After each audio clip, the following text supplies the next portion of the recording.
الشيطان في الشقة 13 كان في واحد اسمه أحمد، شاب عايش في شقة في عمارة قديمة في منطقة نائية شوية. الشقة دي كان عليها شوية كلام، الناس اللي كانوا عايشين فيها قبل كده كانوا مش تمام، وكل واحد كان بيحكي عنها حاجات غريبة. في يوم من الأيام قرر أحمد إنه يروح الشقة دي عشان يشوف لو في فرصة للإيجار. دخل على صاحب العمارة وسأله عن الشقة. صاحب العمارة قال له في شقة فاضية في الدور الثالث، بس هي 13 دي مشكلتها كبيرة. أحمد مش فاهم، قال له ليه؟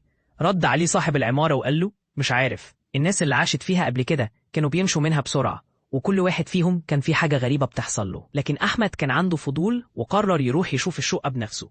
دخل الشقة وكان في حاجة غريبة في المكان، هو مش قادر يحددها بالضبط. الشقة كانت مظلمة والهواء فيها كان ثقيل، كان في صوت غريب زي همسات في الأذن وكأن في حد بيهمس باسمه. قلبه كان بيدق بسرعة، لكن حاول إنه يطرد خوفه.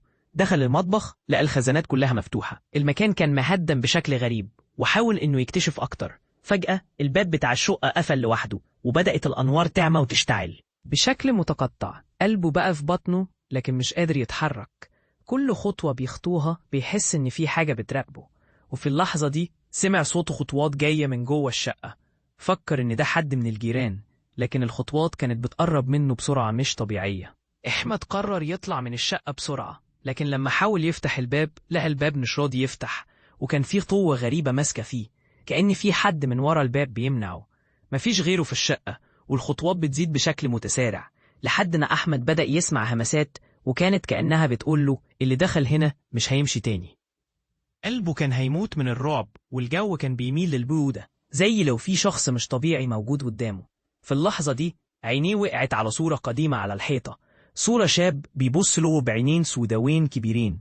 وأحمد بدأ يحس إن الصورة دي مش عادية، وكأن عيونها بتتابعه، مش قادر يتنفس ولا قادر يحرك أي جزء من جسمه.